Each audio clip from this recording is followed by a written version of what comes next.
बात करेंगे CMADD की। आज हम लोग इसका इंट्रोडक्टरी क्लास करेंगे।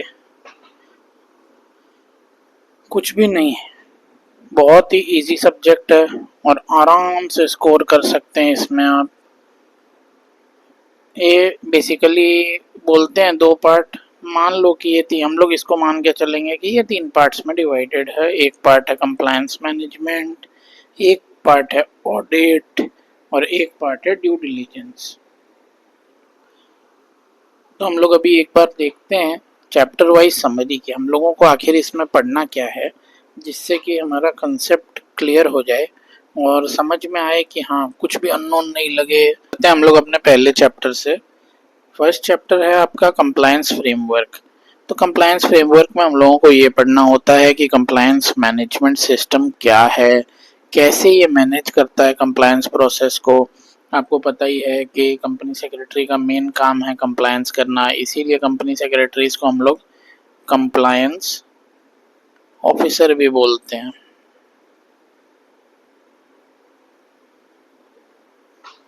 कंप्लायंस ऑफिसर का काम ही है कंप्लायंस करना, तो इसमें कहीं कंफ्यूजन है नहीं।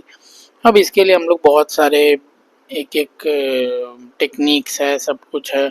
कंप्लायंस चार्ट पढ़ेंगे, उसके बाद में कंप्लायंस एडवाइजरी आता है, स्कोर कार्ड आता है। तो ये जैसे जैसे हम लोग पढ़ेंगे वैसे वैसे समझ में आ जाएगा कि क्या क्या है।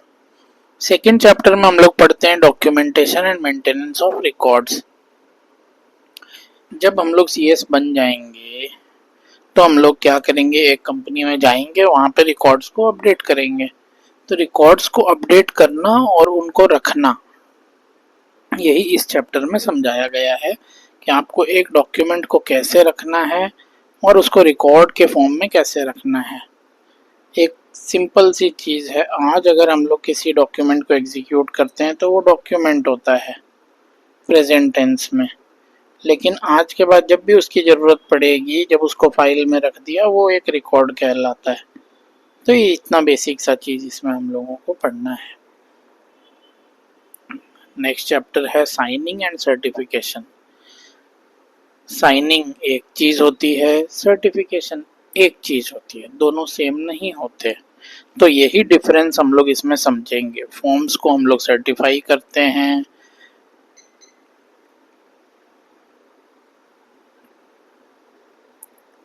आगे बढ़ते हैं। एक डॉक्यूमेंट का फेयरनेस, लीगल फ्रेमवर्क।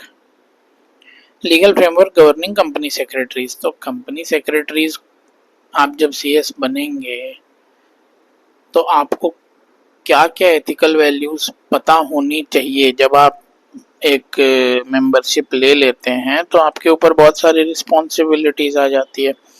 तो कोई तो है जो आपको चला रहा है, कोई तो है जो CS को चला रहा है। वही ये लीगल फ्रेमवर्क जो CS को चला रहा है उसके बारे में इसमें डिस्कस करेंगे। इंस्टीट्यूट कैसे ऑनेस्टी, इंटेग्रिटी, ट्रांसपेरेंसी मेंटेन करता है। फिफ्थ चैप्टर है अपना values, ethics, professional conduct. Last chapter से रिलेटेड ही है। एक CS में क्या क्या वैल्यूज होनी चाहिए, पता होना चाहिए कि मेरे को गलत काम नहीं करना है, रिश्वत नहीं खानी है, etcetera etcetera. Ethics, ethical behaviour होना चाहिए। प्रोफेशनल कंडक्ट तो है ही, अपने इंस्टीट्यूट की गाइडलाइंस है। अगर कोई गलत काम करता है तो उसको हम लोग बोलते हैं प्रोफेशनल मिसकंडक्ट।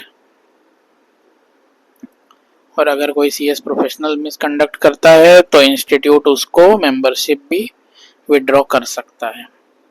सिक्स चैप्टर है non compliance, penalties and adjudication. हम लोग अगर नॉन कंप्लायंस करेंगे तो हमारे ऊपर पेनल्टी इम्पोज होगी। उस पेनल्टी के लिए जब हम लोग लड़ेंगे तो उसको एडजुडिकेशन बोलते हैं। बस तीनों एक दूसरे से रिलेटेड है, ये हम लोग जानेंगे सिक्स चैप्टर में। नेक्स्ट आता है अपना रिलीफ एंड रेमेडीज। जब एडजुडिकेशन होगा तो उसके बाद में कोर्ट बोलेगा कि जाओ हम लोग तुमको ये रिलीफ देते हैं। अपने केस में कोर्ट मतलब NCLT ही है या ज़्यादा जगह, और ये रेमेडीज हम लोग आपको प्रोवाइड करते हैं। तो ये प्रोसीडिंग्स के ऊपर में चैप्टर है, बहुत ही इजी है, इसको हम लोग आराम से समझ लेंगे। अब आते हैं हम लोग पार्ट 2 में। पार्ट 1 था आपका 40 मार्क्स का, ये है आपका 60 मार्क्स का। 60 मार्क्स में हम लोगों को पहले तो ऑडिट समझना है कि कौन कौन से ऑडिट्स होते हैं, कितने, मतलब कुछ टाइप के ऑडिट्स है जो इसमें बताए गए हैं। यहाँ पे एग्जांपल में आप देख सकते हैं, corporate governance audit, CSR audit, takeover audit, insider trading audit, industrial labour law audit, cyber audit, environment audit, system audit, forensic audit, social audit. Basic basic है, कुछ भी खास नहीं है इसमें, कोई डरने की बात नहीं है इस चैप्टर में। ये बड़े बड़े नाम देख के डर मत जाना। ऑडिट एंगेजमेंट सिंपल है, simple. Appointment of auditors,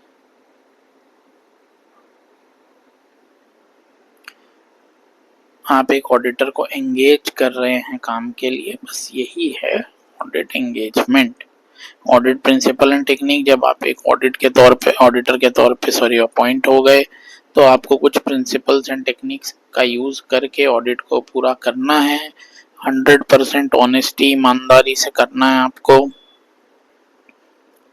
audit process and documentation, जब आप ऑडिट करेंगे तो आप प्रूफ्स रखेंगे, हर चीज का प्रूफ रखते हैं ऑडिटर। आप लोग पता नहीं अभी तक एक्सपोजर है या नहीं प्रैक्टिकल वर्ड का, जो लोग ट्रेनिंग कर रहे हैं उन लोगों को फिर भी समझ में आ रहा होगा, जिन्होंने ऑडिट होते हुए या करवाया है उनको पता होगा कि ऑडिट में कितना प्रूफ मांगते हैं ऑडिटर्स। हर चीज का बैकअप पेपर चाहिए, तो ऑडिट प्रोसेस है तो बहुत ही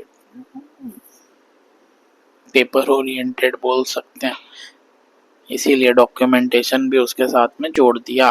फॉर्मिंग एन ओपिनियन, इसमें क्या है, ऑडिटर जब ऑडिट करता है तो उसका कुछ ओपिनियन होता है, उसको हम लोग ऑडिट रिपोर्ट बोलते हैं। अब इस ऑडिट रिपोर्ट में वो जो ओपिनियन दे रहा है उसमें वो पॉजिटिव तो सब कुछ ही अच्छा होता है, उसमें तो कोई वर्ड है ही नहीं, पॉजिटिव को बोलते हैं हम लोग क्लीन रिपोर्ट। इसके अलावा नेगेटिव में जब आते हैं तो एक होता है क्वालिफिकेशन, एक होता है रिजर्वेशन, एक होता है एडवर्स रिमार्क। अगर ये तीनों चीज पाई जाती है तो माना जाता है कि वो क्लीन रिपोर्ट नहीं है। ये क्यों देते हैं, वो अपने आप को सेफगार्ड करने के लिए देते हैं कि कंपनी को ऐसा करना चाहिए था, ऐसा नहीं करके कंपनी ने ऐसा किया। तो इसके लिए हम लोग ओपिनियन जो फॉर्म करते हैं उसमें ये तीन तरह से रिपोर्ट देते हैं। अब अपना सबसे इम्पोर्टेंट है सेक्रेटेरियल ऑडिट। ये एग्जाम के लिए भी इम्पोर्टेंट है, ये लाइफ के लिए भी इम्पोर्टेंट है, ये हर जगह इम्पोर्टेंट है, क्योंकि अपना लाइन ही है। जो लोग भी प्रैक्टिस में जाएंगे उनको यही तो करना है, मेन ब्रेड एंड बटर तो यही रहने वाला है, सेक्रेटेरियल ऑडिट ही तो करना है उनको। तो इसमें हम लोग दो सेक्शंस पढ़ेंगे, सेक्शन 204 पढ़ेंगे 204 कंपनीज एक्ट का, और रेगुलेशन 24A पढ़ेंगे सेबी एलओडीआर रेगुलेशन का। सेक्रेटेरियल ऑडिट का जो अपना फॉर्म होता है उसको फॉर्म MR3 बोलते हैं। एक्चुअली ये फॉर्म नहीं, ये फॉर्मेट है, इसको हम लोग डायरेक्टर्स रिपोर्ट में अटैच करते हैं एनेक्जर के तौर पे। ये भी हम लोग पढ़ेंगे, कैसे अपॉइंटमेंट, सारा कुछ डिटेल में पढ़ेंगे आगे चल के। आज बस इंट्रोडक्शन देख लेते हैं हम लोग। Internal audit and performance audit, इसके लिए आप एक वर्ड आज से ही याद कर लो, इंटरनल कंट्रोल सिस्टम।